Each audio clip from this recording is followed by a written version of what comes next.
नमस्ते, आदाब, सत श्री अकाल। कैसे हैं आप? आज हम इस यूट्यूब चैनल पे एक बहुत ही शानदार विषय पे वीडियो बनाने जा रहे हैं कि बच्चा स्कूल में पहले पहल जाता है, गणित का शिक्षक और अभिभावक कैसे उसके साथ काम करें। इन जानकारियों को लेके ये वीडियो बहुत ही रोचक होने वाला है। आज हम बात करने वाले हैं छोटी कक्षाओं के छोटे बच्चों के साथ मैथ्स पे कैसे काम करें। जो बच्चे अभी-अभी अपने घर से विद्यालय की ओर जिन्होंने रुख किया है, उनके साथ हम एक टीचर के रूप में कैसे कार्य करें।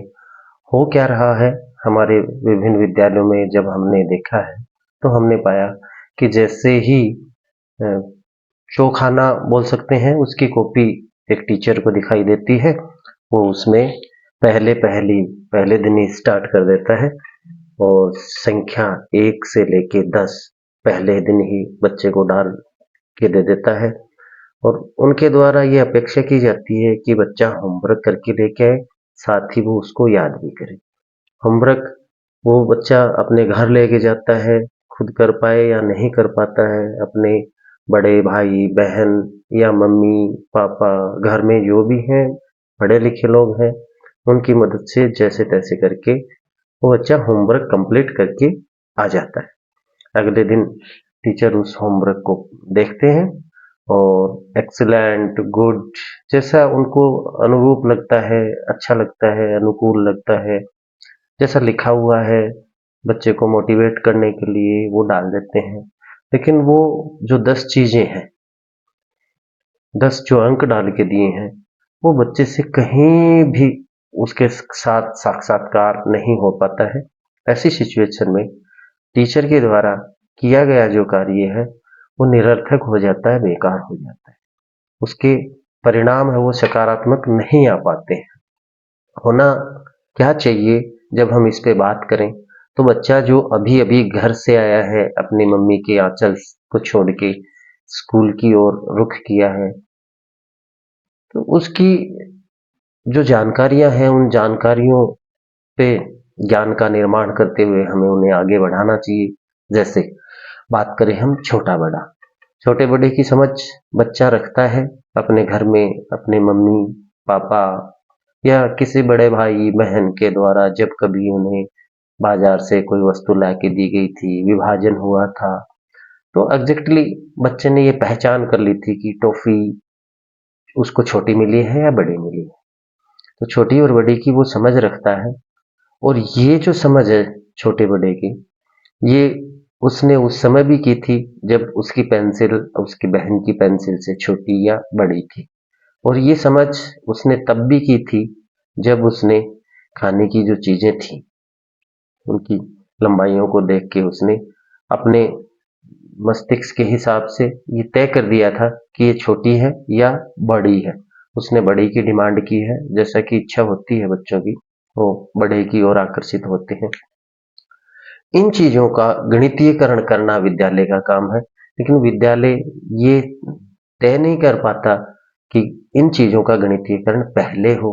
हाँ, गणित के सेक्शन के दौरान कहीं न कहीं लास्ट में जाके गणित इन चीजों का गणितीयकरण हो जाता है, लेकिन जो चीजें पहले होनी चाहिए थी वो पहले नहीं हो पाती है।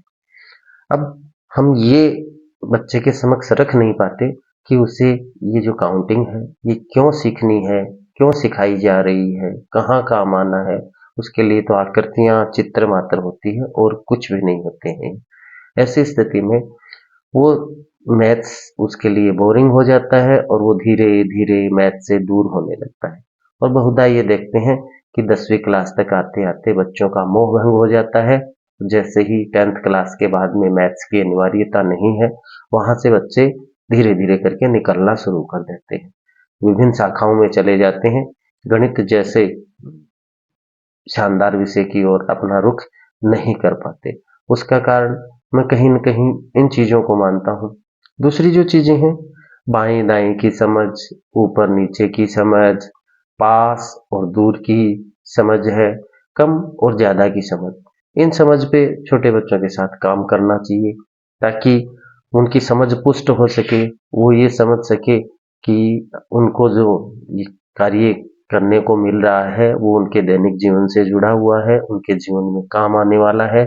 और जब वो उनको अच्छे से कर पाएंगे तो उनमें बच्चों में शानदार दक्षताएं आ जाएंगी। इन दक्षताओं को लेके वो अपने भावी जीवन को बेहतर बना पाएंगे। तो जब हम बात करते हैं छोटे और बड़े की समझ की, तो बच्चों के साथ होना ये चाहिए कि जैसे किसी दिन हमने बच्चे की कॉपी में 1 2 3 4 5 6 7 8 9 10 की काउंटिंग डायरेक्ट ना डाल के एक छोटी सी लाइन डाल देते हैं, बच्चे को मोटिवेट करते हैं, प्रोजेक्ट कार्य देते हैं कि वो उसके पास ही कोई दूसरी लाइन बनाए जो उससे बड़ी हो, तो इससे उसकी ये समझ है ये पुष्ट हो। फिर इससे तो उच्चतर श्रेणियों में दे देते हैं, एक लाइन बड़ी दे देते हैं, उससे छोटी लाइन बनवा सकते हैं, और छोटी और बड़ी 2 लाइनें देके उनके बीच की लाइन भी बनवा सकते हैं।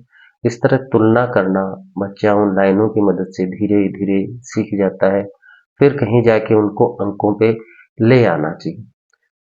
ऐसे ही कम और ज्यादा की ढेरियां, जैसे कंकड़ ले सकते हैं हम, कंकड़ों को एक जगह डाल दिया, फिर उनमें उनकी काउंटिंग करवा लेते हैं बच्चों से, या अनुमान लगवा लेते हैं, या एकदम आरंभिक स्थिति में तो अनुमान अनुमान ही लगवाते हैं, काउंटिंग बाद में उच्चतर कार्य है। अनुमान लगवा कर उनको बड़ी ढेरी बनाने के लिए कह सकते हैं, और ऐसे कंकड़ों की बना सकते हैं, फूलों की बना सकते हैं, विद्यालय जैसे परिवेश में पत्तियां हैं तो पत्तियों की बना सकते हैं। इन सब को लेके अगर हम काम करें तो परिणाम है वो निसंदेह बेहतर होंगे, शानदार होंगे। इस वीडियो की जानकारी अगर आपको अच्छी लगी है तो हमारे चैनल को सब्सक्राइब कीजिए, शेयर कीजिए। धन्यवाद।